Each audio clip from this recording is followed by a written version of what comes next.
चौथा दिन, संत मरिया का जन्मदिन।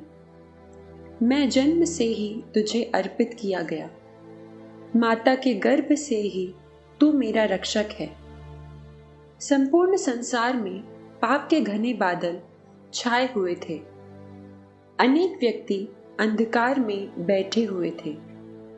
सांसारिक भोग विलास एवं ऐशो आराम की जिंदगी व्यतीत करना ही उनका एकमात्र उद्देश्य था।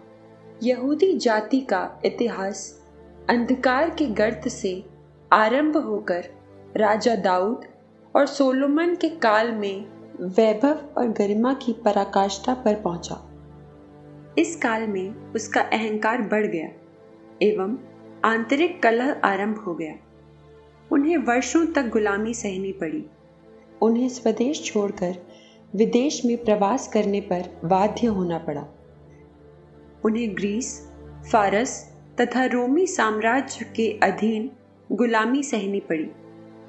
उनके अधीन रहकर अत्यधिक शोषण और अत्याचार सहना पड़ा। इस काल में पवित्र देश दो भागों में विभाजित हो गया, यहूदिया और गलीली। गलीली प्रदेश प्रभु ईसा मसीह की कर्म भूमि कहलाया। इस्राएल इस जटिल अवस्था में भी ईश्वर की प्रतिज्ञाओं पर दृढ़ आस्था रखता रहा। ईश्वर उनके मन, दिल और हर सांस में विद्यमान था। वे विदेशियों की गुलामी तथा अत्याचारों से मुक्ति पाने हेतु दिन रात ईश्वर की दुहाई देते रहते थे।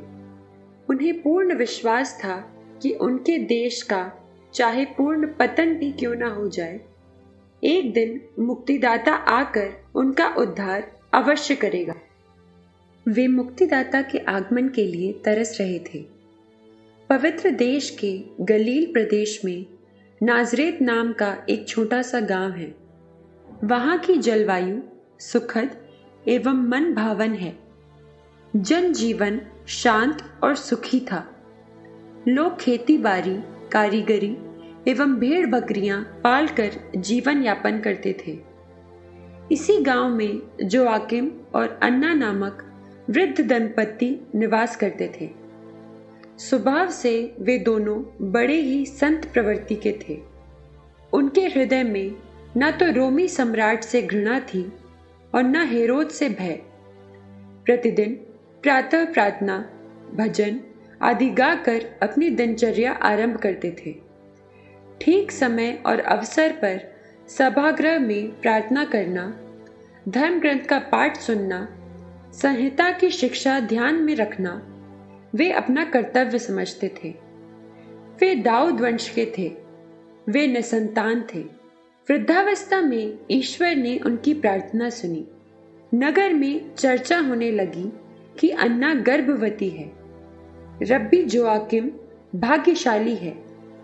इस आयु में बच्चे का होना उनके लिए भाग्य की बात है। वे हमारे नगर में एक विशेष कृपा लाए हैं। अन्ना ने एक पुत्री को जन्म दिया। रब्बी जोआकिम ने पड़ोसियों के साथ मिलकर ईश्वर की स्तुति की। धन्यवाद दिया कि ईश्वर ने उन्हें एक संतान दी। उस बालिका का नाम मरिया रखा गया। विश्व इतिहास के इस महानतम क्षण में ईश्वर ने मरिया को अपने चुनाव के योग्य माना ताकि वो मानव मुक्ति योजना में अपना सहयोग दे। पवित्र माता मरियम का जन्मदिन प्रतिवर्ष 8 सितंबर को मनाया जाता है। मरिया के जन्म के शुभ अवसर पर स्वर्गलोक में ही नहीं वरन इस पृथ्वी पर भी आनंद एवं हर्षोल्लास की लहर उमड़ पड़ी है, क्योंकि मरिया समस्त मानव जाति के लिए संतोष और आशा की किरण लेकर आई है। उसके माता पिता संत अन्ना एवं संत जोआकिम अपनी नन्ही पुत्री को देखकर आनंद से प्रफुल्लित हैं तथा परमात्मा को धन्यवाद देते हैं। हम भी उस आनंद के सहभागी बने, क्योंकि मरिया हमारी महारानी तथा हमारे प्रभु यीशु की माता है। अतः अपनी माता के पावन जन्म पर्व के अवसर पर सहर्ष आनंद मनाएं।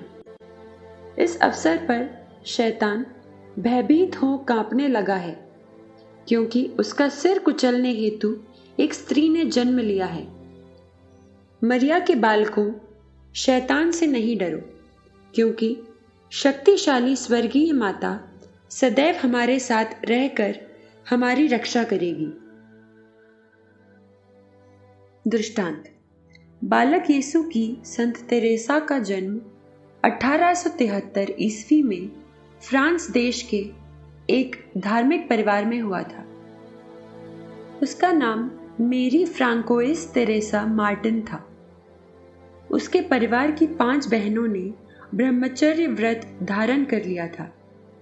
तेरेसा की तीव्र इच्छा थी कि वो भी लिसियक्स में कार्मेल कॉन्वेंट की सदस्या बन जाए, परंतु 15 वर्ष की अवस्था तक भी उसे कॉन्वेंट में प्रवेश नहीं दिया गया। उसने माता मरिया से सहायता मांगी तथा स्वयं संत पापा लेओ 13वें से कार्मेल कॉन्वेंट में प्रवेश हेतु अनुमति प्राप्त की। 16 वर्ष की आयु में उसने स्वयं को ईश्वर की सेवा में समर्पित किया। वो धार्मिकता तथा पवित्रता में तीव्र गति से बढ़ती गई। वो इन पवित्र गुणों के कारण 22 वर्ष की आयु में ही शिक्षार्थियों की अध्यक्षिका नियुक्त की गई। उसने अपना जीवन प्रभु के असीम प्रेम और त्याग में व्यतीत किया। कठिन तपस्या के कारण उसका स्वास्थ्य बिगड़ गया और वो 24 वर्ष की आयु में स्वर्ग सिधार गई। कलीसिया के पुरोहितों तथा मिशनरियों की सहायतार्थ प्रार्थना एवं तपस्या करना उसका विशेष कार्य था। वो नन्ना फूल के नाम से जानी जाती है। वो सन 1925 में संत घोषित की गई। अब वह संपूर्ण संसार की कैथोलिक मिशन की संरक्षिका एवं धर्माचार्य नियुक्त की गई है। अभ्यास। माता मरिया का मेडल सदैव पहने रहें तथा उसका सम्मान करें। ऐसे मेडल तथा अन्य पवित्र वस्तुएं उपसंस्कार कहलाते हैं, जिन्हें गिरजा की विशेष आशीष प्राप्त होती है। अतः उनके द्वारा भगवान से आध्यात्मिक तथा सांसारिक अनुग्रह प्राप्त होते हैं। प्रार्थना। हे अति पवित्र माता मरिया, भोर का तारा, तूने अपने जन्म द्वारा हमें मसीह के आगमन की सूचना दी है।